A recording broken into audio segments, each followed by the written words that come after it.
Alia dan saya ada di sini untuk mengajak kamu menjadi diri kamu apa adanya. Be yourself unapologetically. Dan kita tahu kita semua punya keunikan dan oleh karenanya kita perlu merayakan keunikan diri kita masing-masing karena dengan keunikan itu yang membuat diri kita jadi spesial dan buat diri kita bisa menunaikan misi hidup kita di dunia ini. Nah, aku masih mau bahas nih ya mengenai menangis teman-teman. Karena mungkin banyak dari kita yang nggak tahu bahwa menangis itu penting. Kenapa menangis itu penting? Bayangin gak sih kalau misalnya kamu nggak bisa nangis? Banyak orang yang komentar di videoku sebelumnya mengenai mereka nggak bisa nangis dan mereka freak out. Kenapa aku nggak bisa nangis? Padahal aku pengen bisa nangis. Jangan sampai kita berada di titik itu di mana kita mau nangis, tapi kita nggak bisa nangis. Oke?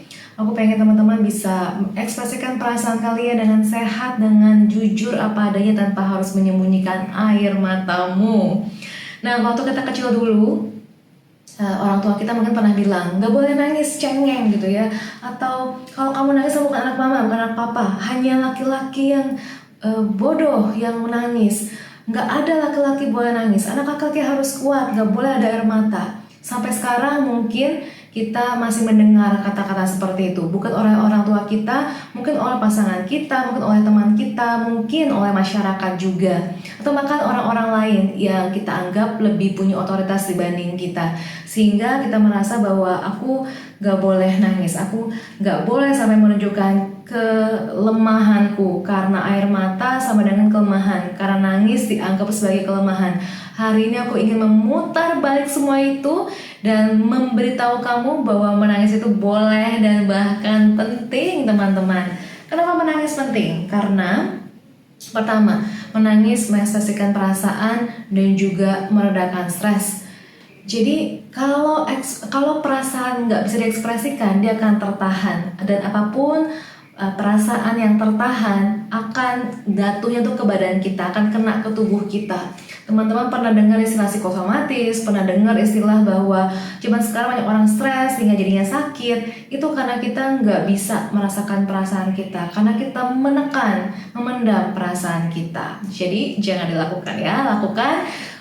Kamu ekspresikan perasaanmu secara sehat. Kalau mau nangis, nangislah, oke? Yang kedua, menunjukkan bahwa kamu butuh bantuan dan kamu mau dapat dukungan.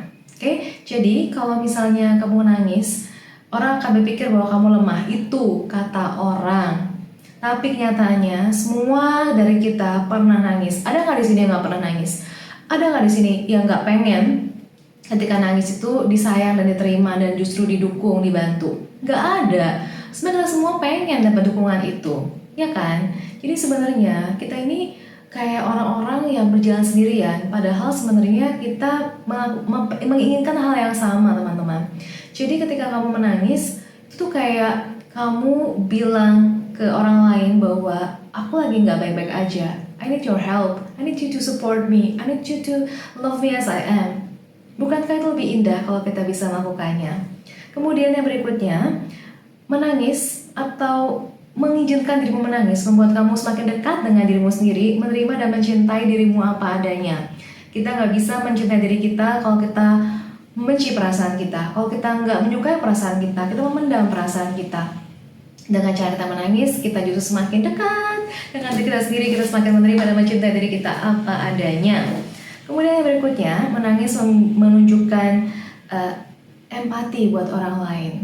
Jadi dengan kita menangis, kita tahu ini loh rasanya sedih, ini loh rasanya terluka, ini loh rasanya kecewa.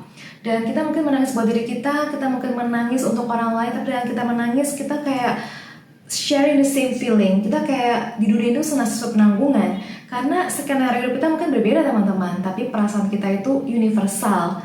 Ya nggak sih? Kita tahu kok rasanya sedih gimana. We all share the same feeling. Berikutnya, menangis sehat untuk mata dan juga bisa memperbaiki mood. Pernah nggak sih teman-teman justru ketika setelah kamu nangis, kamu merasa lebih lega?